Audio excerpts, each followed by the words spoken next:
नमस्कार। सातवां चरण और ये आखिरी चरण किस तरफ जा रहा है? ये सातवां चरण बिल्कुल साफ कर देगा कि आखिर होने क्या जा रहा है, क्योंकि इसके बाद एग्जिट पोल्स आ जाएंगे और किसकी सरकार बन रही है ये तस्वीर भी बिल्कुल साफ हो जाएगी।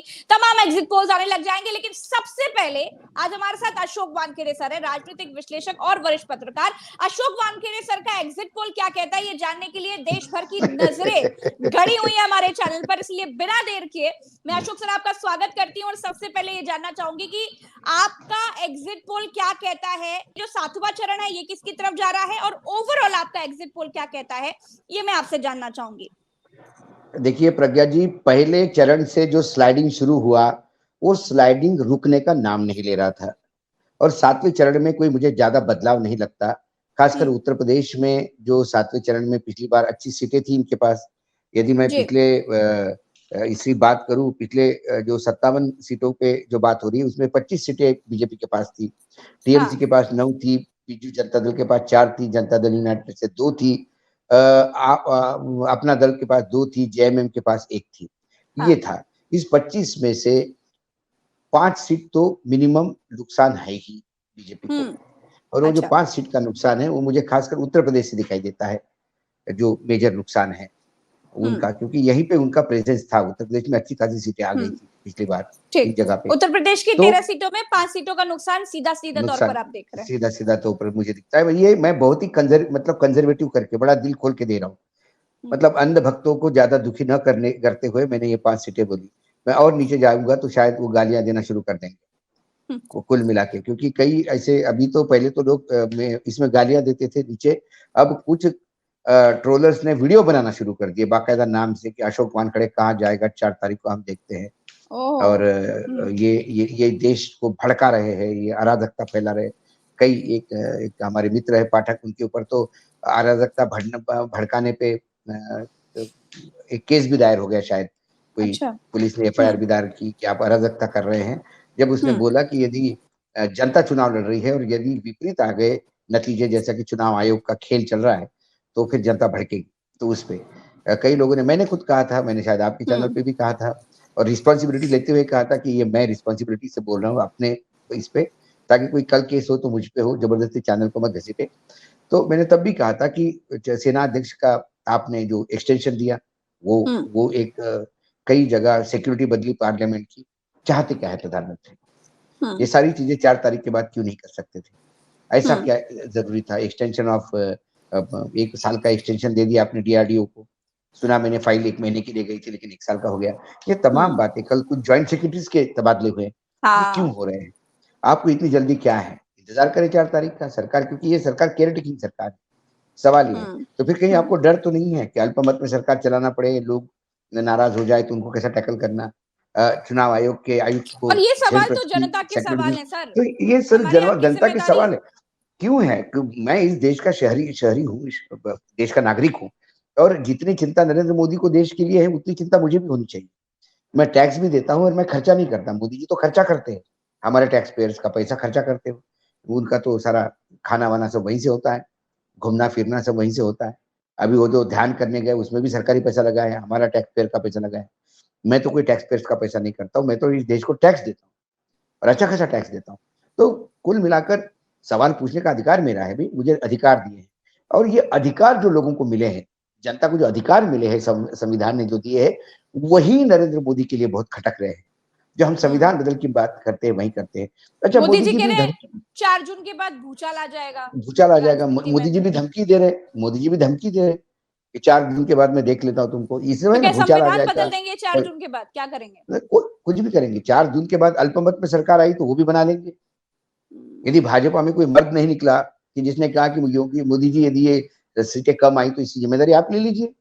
जब जीत की जिम्मेदारी आपकी है तो हार की जिम्मेदारी आपकी होनी चाहिए। यदि कोई ऐसा मर्द नहीं निकला, सब तालियां बजाने वाले कव्वाल निकले, तो मैं तालियां बजाने वाले कव्वाल बोल रहा हूँ, इसका अन्यथा नहीं कोई और। तो दो गाते और बाकी हाजिया हम भी देखेंगे पीछे सुर लगा दें, वो कव्वाल निकले तो फिर क्या कर सकते हैं? फिर वो अल्पमत की सरकार चलाएंगे। और अल्पमत की सरकार कैसी चलाएंगे? चंडीगढ़ के मॉडल ने दिखा दिया था कि मेयर वो बना सकते हैं, चाहे सर्वोच्च न्यायालय में टाइम वाइम लगता है तब तक तो फिर खरीद फरोख्त हो जाएगा। तो ये डर है मुझे, क्योंकि इनके पहले कारनामे ऐसे हैं। ये चुनाव जीतते हैं तो सरकार बनाते हैं और जब चुनाव हारते हैं तो यकीनन सरकार बनाते हैं। ये इनका रिकॉर्ड रहा है 2014 से लेकर 2024 तक का 10 सालों का। तो इसी रिकॉर्ड के भरोसे हम बोल रहे हैं। मैं कोई भविष्यवेत्ता नहीं हूँ। मैं वो अच्छा शनि का सर, मार्ग वक्री मार्ग वैसे हो तो गया मैं और राहु इधर हो गया और केतु इधर हो गया, ये नहीं बोल रहा हूँ। सर मैं वैसे तो पुराने मैं एक्सपीरियंस से बोल रहा हूँ। सातवें चरण पर बात कर रही थी, उसके बाद मैं आपसे ओवरऑल एग्जिट पोल लेती आपका ओवरव्यू, लेकिन सातवें आपने एक चरण में बात छेड़ मुझे दी है। नहीं रुकिए सर, आपने एक बात छेड़ दी है कि अगर ये हारते हैं बीजेपी वाले यानी मोदी, अगर ये हारेंगे तब तो निश्चित ही सरकार बनाएंगे। तो वो सरकार बनाने के विकल्प कैसे आएंगे जब मत ही नहीं है, जब जनता आपको जिताना ही नहीं चाहती है, जब जनता तो ने आपको वोट ही नहीं किया है, तो क्या करेंगे? हु विकल्प क्या है? Who cares for people? क्या ये जनता की सरकार थी 2014 से 2024 तक? किसान आत्महत्या कर रहे हैं, किसान मर रहे हैं, फौज वहां पे सेना की सिपाही शहादत बढ़ रही है, आतंक रुकने का नाम नहीं हुआ है। जम्मू कश्मीर में 370 और क्या क्या किया आपने, उसके बाद घुस घुस के लोग मार रहे हैं। आप लाल आंखों से चाइना की तरफ देख रहे थे, चाइना जमीन लेके बैठा हुआ है। बेरोजगारी का आलम इतना बड़ा है कि आप सोच नहीं सकते। महंगाई से त्राही त्राही हो रही है, लेकिन दो गर्मी बार पड़ती है तो लोग मर जाते बहुमत हैं। की सरकार जनता ने बनाई, 2 बार बनाई सर जनता ने। बनाई इस ना, बार तो जनता हालांकि वो झांसे में, तस्वीर नहीं दिख रही। जनता झांसे में आ गई ना। आपको 2 बार बहुमत दिया। एक बार आपको बहुमत दिया एक अच्छे सरकार के लिए, 15 लाख अकाउंट में आएंगे, 5 करोड़ जॉब होंगे। फिर आपने एक राष्ट्रवाद का तड़का दिया, लगा नहीं इस आदमी को फिर ढो 5 साल, क्योंकि देश संकट में है। पुलवामा में क्या हुआ? पुलवामा करवाया गया, पुलवामा हुआ, होने दिया। असंख्य सवाल पुलवामा पे है, क्यों नहीं जवाब देते? राज्यपाल महोदय ने जो कहा उस पर क्यों नहीं जवाब देते? क्यों चुप्पी साधे बैठे हैं? कुछ तो कारण होगा। तो विकल्प क्या है इनके विधान पास? लोकसभा के चुनाव हो सकते तो जम्मू कश्मीर में विधानसभा के चुनाव क्यों नहीं हो सकते? दोनों चुनाव साथ में क्यों नहीं करते? बहुत इनको खर्चा टालने का है ना, वन नेशन वन इलेक्शन की बात करते हैं। Yes yes. तो विधानसभा और लोकसभा के चुनाव साथ में करवाते, हिम्मत नहीं है। क्योंकि विधानसभा कॉन्स्टिट्यूट होगी तो सबसे पहले विधानसभा कई अपने अधिकारों के तहत कानून पास करेगी जो इनको मुंह पे गिरना पड़ेगा। तो कई विकल्प क्या चीजें है हैं इनके पास? विकल्प। विकल्प क्या होंगे? विकल्प 2 विकल्प हैं। यदि बीजेपी में कोई नया नेतृत्व आता है, देखिए सबसे बड़ा दल बीजेपी होगा, इसमें कोई दो मत नहीं। इसमें तो हम भी कह रहे हैं कि सबसे बड़ा दल बीजेपी होगा, और बीजेपी के बाद जो नंबर 2 का दल होगा उसमें 100 का फर्क होगा। हाँ। मतलब कांग्रेस के पास 100 सीटें होगी तो बीजेपी के पास 200 होगी, 200 से ज्यादा होगी। तो ऐसे में बीजेपी सबसे बड़ी पार्टी होने के नाते उनको बुलाया जाएगा। क्या बीजेपी के अंदर ही विचार मंथन में हो कि अब ये गुजराती का ब्रांड खत्म हो गया है, ये ढोकला वापस गुजरात पैक करने का समय आ गया है, एक्सपायरी डेट आ गई है इसकी। यदि ये वापस चले गए या इनको साइड को करके कोई नया नेतृत्व आता है, नया नेतृत्व नया एनडीए का गठबंधन करेगा, नया एनडीए होगा। उस एनडीए में जो व्यक्ति लीड करेगा उसके व्यक्तिगत संबंधों पे यह तय होगा कि नया एनडीए कैसा बनेगा, और वो फिर सरकार 277 की मेजोरिटी चली जाएगी तो सरकार बनेगी। और यदि नरेंद्र मोदी ही शपथ लेते हैं तो वो फिर 230 235 पे प्रधानमंत्री बनेंगे। और फिर क्या होगा? फिर विश्वास का मत होगा, उसमें वॉइस वोट होगा, स्पीकर का अपॉइंटमेंट पहला चुनाव होगा, वो वॉइस वोट से होगा, हंगामा होगा, पीठासीन अधिकारी निष्कासित कर देगा विपक्ष को, क्योंकि विपक्ष पूरा का पूरा निष्कासित करना कोई बड़ी बात नहीं, ये पहले कर चुके हैं। ज्यादा कुछ हो गया तो आर्मी बुलाएगी, सिक्योरिटी तो अभी ऑलरेडी पैरामिलिट्री फोर्स के पास गई है, वो धक्का मार के इन लोगों को बाहर करेंगे। ये लोग गांधी समाधि पे जाके रोएंगे, उसके बाद कोर्ट चले जाएंगे, सुप्रीम कोर्ट। सुप्रीम कोर्ट संविधान पीठ की स्थापना करेगा, 3-4 महीने लेगा, 4 महीने में ये खरीद फोक करके कैसे भी 277 तक जाने का प्रयास करेंगे। ये हो सकता है। चलिए ये 7वें चरण चंडीगढ़ पर आ वाला जाते मॉडल हैं। है। हाँ, हर शाख पर अनिल मसीह बैठे हैं। सर ये बताइएगा बिल्कुल। कि आखिरी चरण 7वां चरण किसकी तरफ जा रहा है? ये बम्पर मतदान क्या कह रहा है? बम्पर मतदान यही कर रहा है कि 7वां चरण बीजेपी को 25 सीटें जो थी उनके उनमें लॉस हो रहा है। जब बीजेपी का लॉस होगा तो बाकी लोगों का गेन होगा। हर जगह कांटे की टक्कर है, बीजेपी कहीं भी क्लीन स्वीप करते हुए नजर नहीं आती। स्वयं प्रधानमंत्री भी क्या 1 लाख का मार्जिन क्रॉस कर पाएंगे, ये सवाल उठा रहे हैं आज पत्रकार बनारस में। हाँ। जो ग्राउंड पे है वो प्रधानमंत्री के जीत पे कोई किसी को डाउट नहीं है, प्रधानमंत्री यकीनन जीत जाएंगे, लेकिन मार्जिन कितना होगा ये मायने रखते हैं। कुछ सीटों का मार्जिन मायना रखता है। मार्जिन यदि हजारों में होगा तो फिर वो बहुत बड़ा झटका होगा। मार्जिन कम से कम 3-4 लाख के ऊपर चाहिए, तब प्रधानमंत्री की एक इज्जत जो है वो बनी रहेगी। बाकी जगह हर सीट फंसी हुई है। मतलब हिमाचल जैसे राज्य में, जहाँ हिमाचल उत्तराखंड में क्लीन स्वीप मांगते थे, वो फंसे हुए हैं। झारखंड फंसा हुआ है, बंगाल में फंसे हुए हैं। इनको लग रहा था बंगाल में 30 पार होंगे, कहां से पार होंगे 30? क्योंकि ये बंगाल में जो भी आपके 18 है, वो 18 मेंटेन करना मुश्किल हो रहा है। सर ये भी तो एक बात थी, कहा जा रहा था कि अगर हमें उत्तर प्रदेश में नुकसान हो रहा है, चलिए महाराष्ट्र में नुकसान हो रहा है, बिहार में हो रहा है, तो हम बाकी जगहों से कवर अप कर लेंगे, बाकी जगहों से जिसमें कहां से? पश्चिम बंगाल भी मैं है, मोटे तमिलनाडु भी है। अब 7वें चरण से हम थोड़ा आगे बढ़ाएं। आपने बोला देश में मोटे मोटे तौर पे बहुत रीजनेबल तरीके से करेंगे। तमिलनाडु में एक भी सीट नहीं है, केरल में एक भी सीट नहीं। ठीक है, अब पहले हम बीजेपी कहाँ घटती है वो देखेंगे, फिर उसके बाद बीजेपी कहाँ बढ़ती है देखेंगे। मोटे तौर पे कह रहा हूं मैं आपको, 10 सीट का नुकसान इनको कर्नाटक में है। हालांकि ज्यादा बता रहे कर्नाटक वाले, लेकिन हम 10 सीट ले रहे हैं, फिर भी आधी सीटें आपके पास बची रहेगी। 10 सीट का कर्नाटक में है, 15 सीट का नुकसान महाराष्ट्र में है, या 20 सीट का नुकसान महाराष्ट्र में। मैं 20 का पकड़ रहा हूं, क्योंकि महाराष्ट्र में आपके पास 40 थी, वो 20 बची रहेगी। हालांकि महाराष्ट्र सिंगल डिजिट पे आ रहा है, मैं अभी बता रहा हूं आपको, लेकिन कैलकुलेशन के लिए मैं फिर भी 20 सीटें दे रहा हूं, हम अंध भक्तों को थोड़ा सा रिलीफ देने के लिए। तो अब कर्नाटक में 10, महाराष्ट्र में 20, 30 सीटें ये हो गई। अब तेलंगाना, छत्तीसगढ़, मध्य प्रदेश, राजस्थान, हरियाणा, यहां 15 सीट का नुकसान है। 30 और 15 45 हो गए। ठीक है, 10 सीट का मैं सोचता हूं यूपी में होगा, 55 हो गया। 10 सीट का बंगाल और बिहार मिलके होगा, 65 हो गया। ये ना 65 सीटों के नुकसान पे बीजेपी है। बीजेपी के पास अभी 290 है sitting member of parliament. 300 cross थे, लेकिन कुछ गए, कुछ डेथ हो गई, ये हो गया, तो अब 290 है। 290 में से आप 60 वापस कर लीजिए, 230 पे आते हैं। अब ये बढ़ेगी कहां सीटें इनकी? गुजरात में तो उतनी है, मैंने गुजरात को अभी हाथ नहीं लगाया। कहते तो गुजरात में भी डिप है, लेकिन मैंने गुजरात को हाथ नहीं लगाया अभी। पश्चिम बंगाल पश्चिम बंगाल में बढ़ने का नहीं, मैंने तो घटाई है सीट वहां पे। 5 मैंने तो 5 ही घटाई।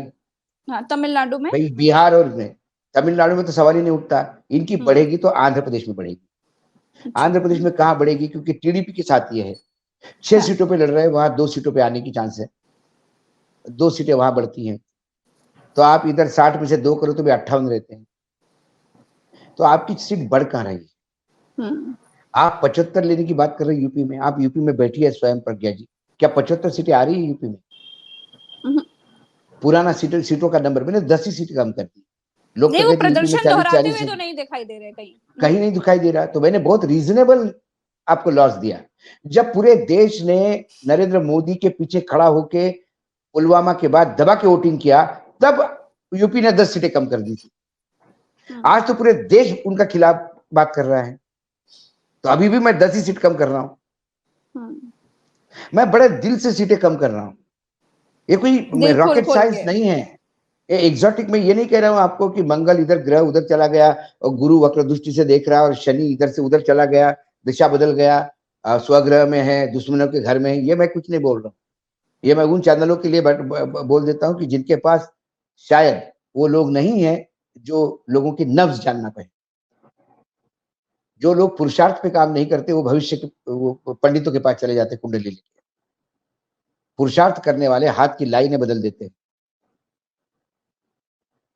और हाथ की लाइनें कैसे देखते हैं, प्रधानमंत्री जी ने खुद ही बता दिया था।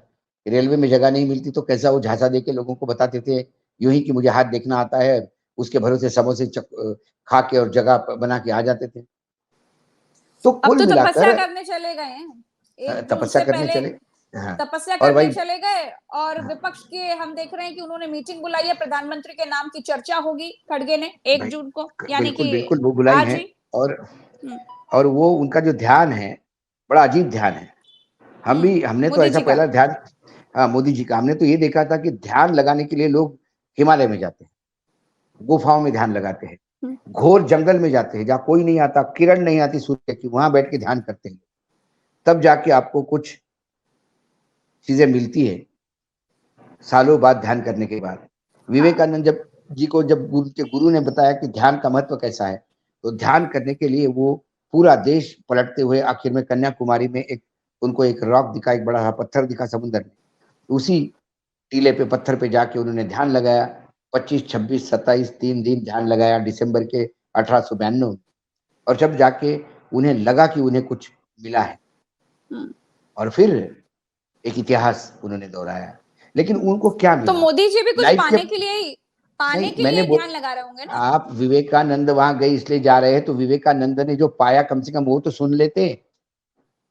विवेकानंद ने वहां से निकलने के बाद जीवन की व्याख्या की। What is life?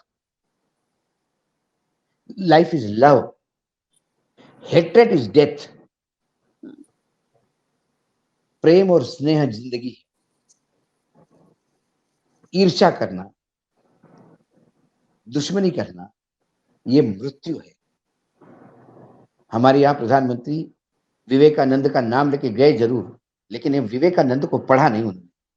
विवेकानंद को यदि आप समझ भी गए तो आपको ध्यान पढ़ा करने तो की लग रहा है गांधी जी को भी नहीं है, क्योंकि कह रहे हैं गांधी जी की पिक्चर देखने के बाद लोग जान पाए कि अरे ये कौन है यार, ये तो गांधी जी मैंने निकले। कल ये कहेंगे वो कि विवेकानंद जी को विश्व में कोई जानता ही नहीं था। ये तो मैं ध्यान करने गया तो लोगों का ध्यान गया कि विवेकानंद भी कोई है। ये भी कल शब्द आ गए तो आश्चर्य नहीं लगा। लेकिन मैं आपसे सिर्फ 10 सेकंड लूंगा, क्योंकि हम हमेशा सीरियस बात करते हैं। एक बहुत बड़े कवि है सरल संपत, आपने सुना होगा, व्यंग का हस्ताक्षर है। उन्होंने 1-1.5 साल पहले एक नाटक लिखा। उस नाटक का नाम है तमाशबीन राजा। तो मेरे उनके साथ अच्छे संबंध है। तो मैं जब गया तो उन्होंने मुझे नाटक पढ़वाया। जो पंडुलिपि होती है वो हमने पढ़ा और खूब उसमें डिस्कशन किया। तो उसका एक पात्र है उस नाटक में, वो अपने राजा के बारे में बताता है। वो इतना परफेक्ट बैठा, जो मुझे याद है, मैंने उसको फिर से लिखने का प्रयास किया। देखिए उसने क्या कहा। तमाशबीन राजा का एक पात्र ये कहता है, ध्यान के 4 रूप होते हैं: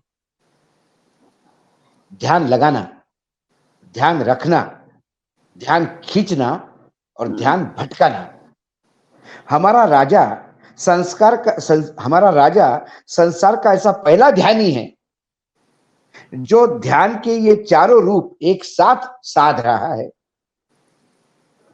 राजा समारोह पूर्वक ध्यान लगा रहा है, कैमरे का बराबर ध्यान रख रहा है, खूबसूरती से दर्शकों का ध्यान खींच रहा है और सफलतापूर्वक प्रजा के मूल मुद्दों से ध्यान हटा रहा है। 1 साल पहले इन्होंने लिखा था। शायद उनको मालूम नहीं था कि उनकी इस लिखे हुए व्यंग को प्रधानमंत्री जी इतना सीरियस लेंगे। मैं उनको कहूंगा कि भाई साहब आप तो सीधा प्रधानमंत्री जी से जुड़ गए, क्योंकि आपने 4 ध्यान के प्रकार बताए थे और प्रधानमंत्री जी वो चारों ध्यान के प्रकार वहां कर रहे हैं। सब में फिट बैठ गए। हाँ, 1 साल पहले लिखा था उन्होंने। तो ये कुल मिला के एक मजाक है। आप वोटर प्रभावित होता है क्या सर? मैं ये समझना चाहती हूँ। वोटर इसको देखिए, आज के डेट में प्रधानमंत्री जी की मन की बात हो या प्रधानमंत्री जी के भाषण हो, वोटर इसको एंटरटेनमेंट वैल्यू से देख रहे हैं। तारक मेहता का उल्टा चश्मा जैसे व्यंगात्मक जो लोग सीरियल देखते हैं, वो प्रधानमंत्री को उसी व्यंगात्मक रूप से देखते हैं। प्रधानमंत्री कैसे कपड़े पहनते हैं, कैसे कपड़े बदलते हैं, अलग अलग एंगल से कैसे बैठते हैं। प्रधानमंत्री जी को ये किसने ज्ञान दिया कि ध्यान करने के लिए भगवा पहनना पड़ता है? ध्यान सफेद कपड़े में भी होता है। जिसका ध्यान लगता है उसको पता ही नहीं होता कि उसके कौन सा रंग के कपड़े पहने हैं। लेकिन जो ध्यान का नाटक करेगा वो कपड़ों पे ज्यादा ध्यान देगा। यही हो रहा है 10 कैमरा के एंगल से। वो ऐसा कैसा ध्यान के हर 2 मिनट के बाद अपना आसन बदल रहे हैं आप? ये कौन सा ध्यान है? ये ध्यान नामक एक नौटंकी का मंचन हो रहा है। स्थल rock memorial, Vivekananda rock memorial है। एक्टर, डायरेक्टर, प्रोड्यूसर, राइटर आदरणीय नरेंद्र मोदी जी है। तो कोई रणनीति नहीं है इसके पीछे? मतलब रणनीति नहीं है। ये बहुत ही किसी ने बोल दिया होगा कि 1 तारीख को मतदान जाने के पहले आप प्रचार तो नहीं कर पाएंगे, लेकिन आपका ध्यान लोगों को आध्यात्म पता पड़ेगा कि मेरे प्रधानमंत्री आध्यात्मिक।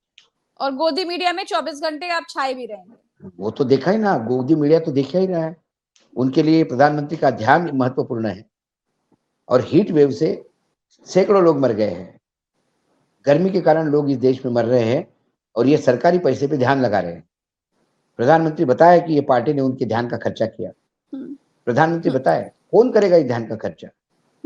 सर चलिए overall exit why should we pay for that? तो ओवरऑल यदि आपने मुझसे एग्जिट पोल पूछा तो मुझे 230-235 पर बीजेपी रुकती हुई दिखाई देती। ये आंकड़ा तभी आगे पीछे होगा, मैं गारंटी के साथ कह रहा हूं। ये जो चुनाव आयोग ने जो ये परसेंटेज बढ़ाया ना, हाँ। पहले 2 चरणों में, ये मुझे बहुत आशंकित करता है। और ये खेल कैसा हुआ ये मुझे समझ में आता है। महाराष्ट्र की चंद्रपुर सीट, कांग्रेस के पास एक ही सीट थी महाराष्ट्र में, चंद्रपुर। धानोरकर जी थे, बाळू धानोरकर जी, उनका देहांत हो गया, उनके पत्नी को ये सीट दी गई। ये सीट उसको जीतना तय है, लेकिन वहां 10% का वोट बढ़ा है। जो पहले वोट बताया था कितना गिरा, और जो फाइनल आंकड़े आए, इसको मैं क्या कहूं? मैं चंद्रपुर पे नजर दे के बैठा हूं। यदि चंद्रपुर में उलटफेर होता है तो फिर ये चुनाव आयोग क्या खेल कर रहा है, ये सवाल है। तो सवाल सर ये भी तो बनता है कि हम जो ये चुनाव देख रहे हैं, 1 जून का चुनाव, फिर उसके बाद 4 तारीख को तो सारा रिजल्ट आ जाएगा। जब चुनाव आयोग इतनी जल्दी आंकड़े पेश कर सकता है तो फिर आपने पहले क्यों नहीं किया? यही तो क्योंकि कहा इसमें तो इतना समय है नहीं। मैंने वही तो कहा, कुछ सवालों के जवाब वो देना नहीं चाहते। वो बोलते ऐसा कानूनी बंधन नहीं है। कानूनी बंधन नहीं है, लेकिन नैतिकता है कि नहीं, नैतिक जिम्मेदारी है कि नहीं। लेकिन अब मोदी जी के राज में नैतिकता इस शब्द को जगह कहां है? नैतिकता की हत्या तो 2014 में शपथ लेते सी हो गई थी।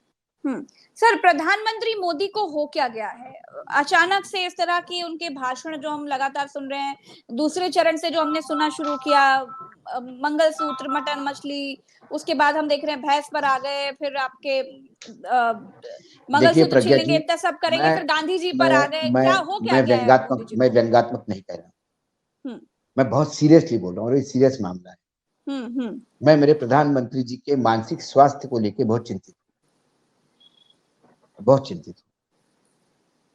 झूठ बोलना बात अलग है, वो तो एक आदत हो सकती है, लेकिन हमने कल क्या बोला उनको आज याद नहीं रहता। वो मना कर देते, मुंह पे मना कर देते, नहीं ऐसा नहीं है, मैंने ऐसा बोला ही नहीं। खासकर वो अमीश देवगन वाला, मुझे तो इतना ताज्जुब लगा। जो आदमी ये कहता है कि ताले लगा देंगे राम मंदिर को, कांग्रेस सत्ता में आई तो, उन्होंने कहा मैंने कैसे कभी ऐसा बोला ही नहीं। उन्होंने मंगलसूत्र वाली बात मुसलमानों को लेके ही बोली थी, लेकिन उन्होंने बोला मैंने तो ऐसा बोला ही नहीं, मैंने हिंदुओं को बोला। तो कांग्रेस ने गलत क्या किया? गरीब हिंदू को यदि रईस हिंदू का पैसा चला जाता है तो इसमें मोदी जी को तकलीफ क्या है? क्या मोदी पाकिस्तान के लिए काम कर रहे हैं क्या?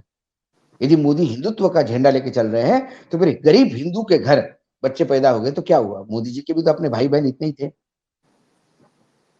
तो इतना फ्रस्ट्रेटेड क्यों है मोदी? फ्रस्ट्रेटेड नहीं, मुझे लगता है कि उम्र हावी हो गई है।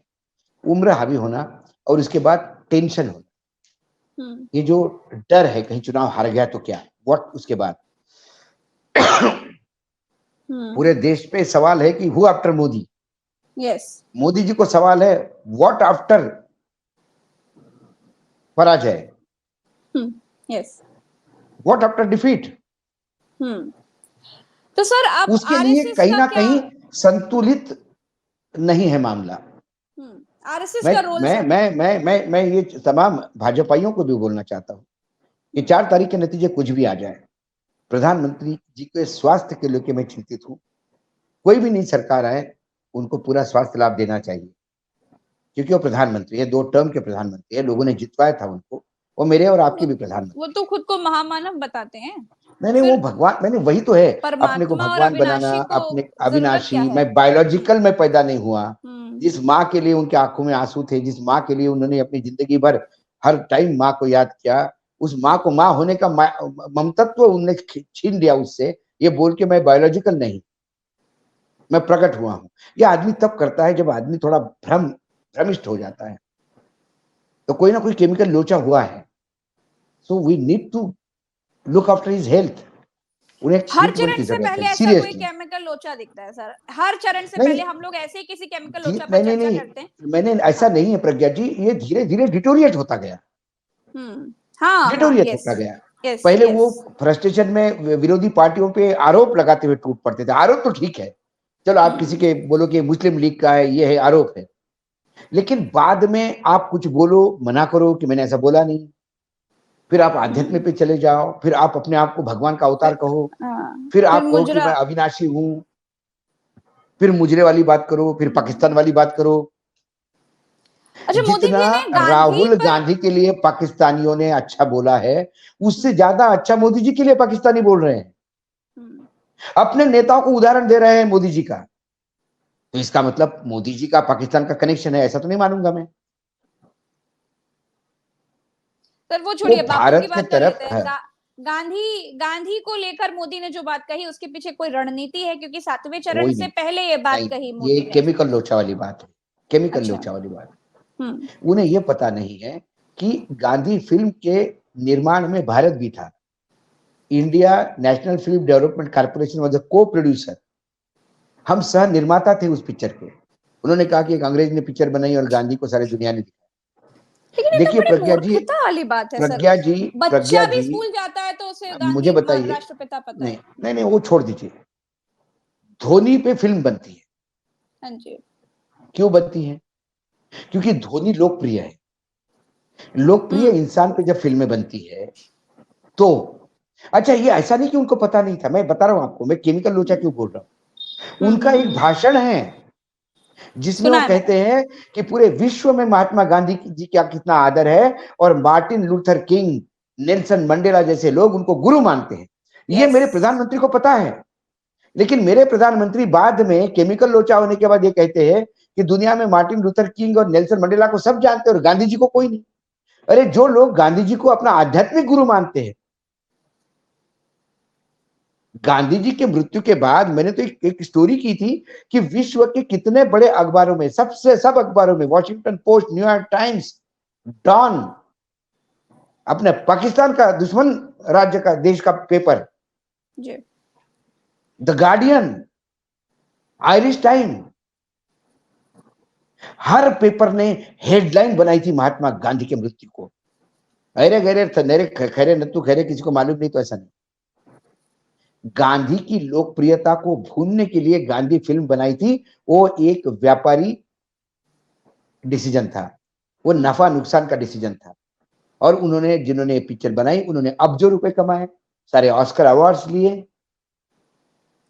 तो इस तरह का लेकिन महात्मा गांधी, मूर्खतापूर्ण बयान। नहीं, मूर्खतापूर्ण बयान इसलिए है, मैंने फिर कहा आपको, मानसिक संतुलन में गड़बड़ी है। उनको पता था ये सारी चीजें, ये जानबूझ के क्यों कहेंगे? ट्रोली हो गए ना। ये कहने के बाद सारा देश हंसने लगा ना उनपे। कोई खुद के हंसने के लिए तो नहीं करते। इसीलिए मैंने बोला मानसिक संतुलन खो गया है, उन्हें ट्रीटमेंट की सख्त जरूरत है। और ये भाजपा के लोगों ने बहुत उनका शोषण किया, उनको हर चुनाव में बेचा।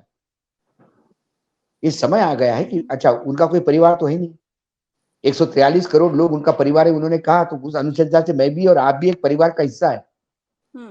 और यदि वो मेरे बुजुर्ग है तो उनके बारे में यदि मैं ये कह रहा हूं, मैं फिर कह रहा हूं बड़ी जिम्मेदारी के साथ, ये मेरा सरकास्टिक नहीं है, ये व्यंग्यात्मक नहीं है। मैं सीधा आरोप भी लगा सकता हूं और बिल्कुल व्यंग्यात्मक सही में बात खिल्ली भी उड़ा सकता हूं और बोलता हूं ये व्यंग्यात्मक है। है। सरल संपत का व्यंग भी मैंने आपको सुनाया। लेकिन उनकी ये जो बातें हैं, जो यू टर्न है, अलग अलग बातें करना, ये बातें कहीं ना कहीं उनके मानसिक स्वास्थ्य को लेके सवाल उठाते हैं और मैं चिंतित हूं इससे। विचारधारा अलग हो बिल्कुल सकती नॉर्मल नहीं है। है, विचारधारा अलग हो सकती है, लेकिन वो बुजुर्ग है, वो मेरे बुजुर्ग है, वो आएंगे मेरे सामने तो मैं झुक के ही नमस्ते करूंगा, प्रणाम करूंगा, क्योंकि उम्र है और इस देश के 10 साल प्रधानमंत्री हैं। आगे क्या होगा ये मुझे नहीं पता, लेकिन 10 साल प्रधानमंत्री ये देश में रहे एक व्यक्ति है, वो विश्व उनको जानता है। विश्व में लोग तो जानते होंगे, भारत के प्रधानमंत्री को कौन नहीं जानता। तो मुझे सर इंडिया इंडिया का क्या रिपोर्ट आप देख रहे हैं? इंडिया गठबंधन। इंडिया इंडिया ठीक करेगा, लेकिन इंडिया में क्या वाकई सरकार बनाने की इच्छा है, ये मुझे अभी वो जीविशा नहीं दिख रही है। क्यों सरकार सर? बनाने की जो नहीं दिख रही है, क्योंकि हर आदमी सर ये वो तो चुनाव लड़ ही मीटिंग रहे थे कि बुलाए, मोदी जी से मुक्ति के मीटिंग लिए बुलाए चुनाव हैं था ये। खड़गे प्रधानमंत्री वो के पद नाम का डिसाइड करने नहीं के लिए। नहीं, ये देखिए, जो जयराम रमेश ने बोला कि हमारा सबसे बड़ा दल है तो हम प्रधानमंत्री है, जयराम रमेश ये बीजेपी का स्लीपर सेल है कांग्रेस में, छोड़ दीजिए। अभी मुझे बताइए, 7वें चरण का चुनाव होना है, हाँ। 1 तारीख को चुनाव होना है, प्रधानमंत्री हमारा होगा, फिर आम आदमी पार्टी बोला कि हमारे बगैर पूछे कैसा होगा। ये सवाल हमने खड़गे जी को पूछा था, जब खड़गे जी से मुलाकात हुई थी, 1 सप्ताह भी नहीं हुआ उस मुलाकात को। तब खड़गे जी को पूछा कि प्रधानमंत्री कौन होगा, तो उन्होंने कहा कि इंडिया गठबंधन है, कांग्रेस पार्टी नहीं है। इंडिया गठबंधन में हर घटक दल को पूछना पड़ेगा, विश्वास में लेना पड़ेगा, उसकी मीटिंग होगी, उसके बाद जो लोग सर्वसम्मति से होगा, फिर उनको पूछा क्या कांग्रेस का प्रधानमंत्री होगा, तो उन्होंने एक डायलॉग मारा, बोले ईद में बचेंगे तो मुहर्रम में नाचेंगे, पहले चुनाव तो होने दो। तो ये जो गठबंधन की जो मीटिंग है, ये प्रधानमंत्री का उम्मीदवार चुनने के लिए नहीं है। 4 तारीख को कैसे नतीजे पे ख्याल रखना, क्या हो सकता है, क्या नहीं हो सकता है, प्रिकॉशंस क्या लेना, एक ओवरऑल मीटिंग होगी। अभी तो किसी को पता भी नहीं क्या होगी। 370 पार बीजेपी चली जाएगी तो कौन से नाम का चर्चा करेंगे आप? तो इसलिए ये मीटिंग एक, सब चुनाव हो गए, सब आपस में आ गए, चुनाव अच्छे हो गए, सब let us thank each other, ये ऐसी ये होगी। ये जो जयराम रमेश ने जो बीच में सालुआ दिया है, ये जयराम रमेश ऐसे कई बार बोल के पार्टी की किरकिरी कर चुके हैं। क्योंकि आम आदमी पार्टी, कल यदि आम आदमी पार्टी ने किसी को कुछ बोल दिया, जिसका सीधा इंपैक्ट पंजाब के चुनाव पे होगा। जयराम रमेश कौन होते हैं? जयराम रमेश की औकात है क्या ये तय करने की कि प्रधानमंत्री किसका होगा? जयराम रमेश अपने मीडिया डिपार्टमेंट को तो संभाले, पहले उसकी 12 बजा के रखी है। तो सर 7वें चरण के बाद अब क्या देख रहे हैं आप ओवरऑल? मैं लास्ट में ये जानना चाहूंगी। लास्ट में overall election was well fought, और पहली बार विपक्ष ने साझा चुनाव लड़ा। इस चुनाव का यदि लेखा जोखा मैं देखूं तो इस चुनाव की प्लस पॉइंट ये है कि Narendra Modi ji style of campaign पहली बार बुरी तरह से फेल होता हुआ दिखाई दे रहा है। मोदी जी हमेशा इशू रेज करते थे और विपक्ष को अपने पाले में लाते थे। ये पहली बार हुआ कि मोदी जी इशू उठाते रहे, विपक्ष उसको दूरी बनाता रहा, और आखिरकार मोदी जी विपक्ष के झांसे में आ गए। और विपक्ष ने जो इशू उठाए, उसी इशू को लोगों ने सर पे उठाया, चाहे महंगाई का हो, इसका हो।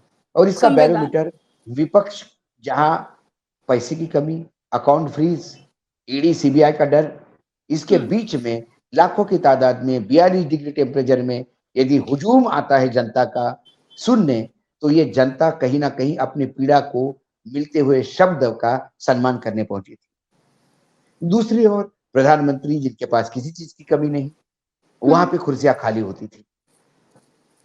ये दृश्य यही बताता है कि जनता चुनाव लड़ रही है। जनता चुनाव तब लड़ती है जब उनके मुद्दे पे कोई बात करेगा। बहुत सुन लिया आपकी मन की बात, अब हमारी बात सुननी पड़ेगी। इसलिए मुझे चुनाव, ये पॉजिटिव चुनाव दिखता है जहां जनता तय हो गई है, जनता। और इसके बाद यदि मैं कहता हूं कि यदि कुछ इलेक्शन कमीशन का लफड़ा हो गया, कुछ गलत बात हो गई, तो फिर सिविल अनरेस्ट के लिए मुझे डर इस बात का लगता है कि कोई चुनाव जनता ने लड़ा है, जनता रास्ते पे उतर गई तो फिर जनता को संभालेंगे कैसे? क्योंकि आरएसएस का रोल, सर आप हमेशा आरएसएस का जिक्र जरूर करते हैं। आरएसएस पहले 2 चरण में भी विड्रॉ था, बाद में भी विड्रॉ हुआ, इसीलिए 2 चरण के बाद नागपुर भागे, नागपुर में मुलाकात नहीं हुई। फिर इन्होंने फ्रस्ट्रेशन में जेपी नड्डा से स्टेटमेंट दिलवाया कि हमें संघ की जरूरत नहीं है, अब हम अपने आप में अपने स्वयंभू हो गए हैं। तो संघ का भी हाल इन्होंने वही किया जो आडवाणी जी का किया। सर सुनने में आ रहा है सबसे ज्यादा बाबा नुकसान कर रहे हैं महामानव का, लोग मतलब तमाम पत्रकारों की ट्वीट्स भी मैं पढ़ रही हूँ। क्यों नहीं करेंगे? जब बाबा को अपनी वजूद का, ये चुनाव कईयों के वजूद का चुनाव है, ये विपक्ष के वजूद का चुनाव है। ये जनता के वजूद का चुनाव है, क्या क्या उनकी कोई बात करने वाला बैठा रहेगा? ये भी उस वजूद का चुनाव है कि क्या मात्र आप राम का नाम बेच के ही हमको भूखा मारोगे? ये भी चुनाव। तो तो यहाँ सर योगी सबसे बड़ा आदित्यनाथ का फैक्टर, वजूद का सवाल है। योगी आदित्यनाथ क्या रहेंगे? यदि इनको 370 मिली तो योगी जी सबसे पहले जाएं, और यदि कम सीटें मिली तो क्या योगी जी भी एक लाइन में है? ये कई चीजें अब आने वाले समय में तैयार करेंगी। सबसे तो बड़ा योगी फैक्टर क्यों है, क्या है? क्योंकि हम देख रहे हैं कि पहला तो हम देख रहे हैं कि दो महंगाई, फाड़ हो गई है बेरोजगार, बीजेपी। नहीं बीजेपी में तो 2 फाड़ कब की हो चुकी थी, क्योंकि अभी सत्ता और संगठन दोनों की पकड़ अमित शाह के हाथ में आ गई। मोदी जी भी साइड को रह गए। ये फिर राम मंदिर का मुद्दा उल्टा पड़ गया। नहीं, राम मंदिर का मुद्दा चलना ही नहीं था। राम मंदिर का मुद्दा चलना नहीं था, बेनिफिशियरीज का मुद्दा चलना नहीं था। हो गए, अब लोग आदी हो गए 5 किलो के। अभी 5 किलो हटाना मुश्किल हो जाएगा। अब 5 किलो के ऊपर क्या दोगे, ये नेक्स्ट सवाल है। अब 5 किलो तो ये हमारा अधिकार है, ये बात हो गई। तो कुल मिला के मुझे ऐसा लगता है कि अब स्थिति, ये चुनाव जो मुद्दे पे लड़ा गया उसमें बेरोजगारी, महंगाई, ये 2 मुद्दे थे। किसानों की समस्या सबसे ज्यादा मुद्दा थी। महाराष्ट्र में किसान बहुत बड़ा मुद्दा था, क्योंकि सबसे ज्यादा आत्महत्या होती है। पंजाब में बहुत, हरियाणा में बहुत बड़ा किसान का मुद्दा था। पूर्व मुख्यमंत्री को गांव में घुसने तक नहीं दे रहे थे लोग। पश्चिमी उत्तर प्रदेश में किसानों का मुद्दा है। हर क्षेत्र के अपने मुद्दे हैं, और लोकलाइज्ड मुद्दों पे लगातार विरोधियों ने हमला बोला है, उसी को किया है। तो बट नेचुरल है, लोगों को लगता है कि मेरी बात करता है, ये मेरा अपना है। ये अपनत्व कहीं ना कहीं कर मोदी पाया रहेंगे या विपक्ष। जाएंगे? मेरा आखिरी सवाल। ये तो मोदी जी ही तय करेंगे, क्योंकि मोदी जी माइनॉरिटी सरकार भी चलाने के आदी है। मोदी कुछ भी कर सकते हैं। सवाल है कि बीजेपी में बाकी लोग क्या करेंगे। नहीं, मैं इसमें अनुमान नहीं लगाऊंगा। मुझे बीजेपी में वो अभी, मुझे मर्द मैं देख रहा हूं कि जो खड़ा होकर कहे कि मोदी जी आपने जीत यदि स्वीकार की है तो पराजय स्वीकार कीजिए। यदि हम 272 वाले उस मार्क पे नहीं पहुंच पा रहे हैं तो ये मानिए कि हम हार गए हैं। क्योंकि मुझे याद है कि जब अटल जी चुनाव हार गए थे और और फिर भी बीजेपी की इतनी बुरी स्थिति नहीं थी, अच्छा खासा समर्थन था। जब प्रमोद जी बोलने गए कि हम सरकार बनाने का प्रयास करें क्या, तो 2 टूक शब्दों में अटल जी ने कहा था प्रमोद जी को, जनादेश हमें विपक्ष में बैठने का है प्रमोद, जोड़ तोड़ करके सत्ता में बैठने का नहीं। जनता ने हमें नकारा है, जनता का सम्मान करना सीखो। समय आएगा जनता फिर अपने को चुनेगी, लेकिन आज तो जनता ने विपक्ष में बिठाया है। क्या ये इतना बड़ा स्टेट्समैन मोदी जी हो सकते हैं? यकीनन नहीं। क्योंकि मैंने पहले ही कहा, चुनाव जीतते हैं तो सरकार बनाते हैं, और चुनाव हारते हैं तो सरकार बनाते ही है। वहां सरकार बनाने का चांसेस ज्यादा बढ़ जाते हैं। तो 4 तारीख को हम भी फिंगर क्रॉस करके बैठे हैं, क्या होता है। चलिए, बहुत बहुत शुक्रिया संघ क्या कर रहा है ये भी देखना है, बिल्कुल। बाकी लोग क्या कर रहे हैं ये भी देखना। बिल्कुल, बहुत बहुत शुक्रिया अशोक सर, आपने समय दिया। दर्शकों का भी बहुत बहुत धन्यवाद। नमस्कार।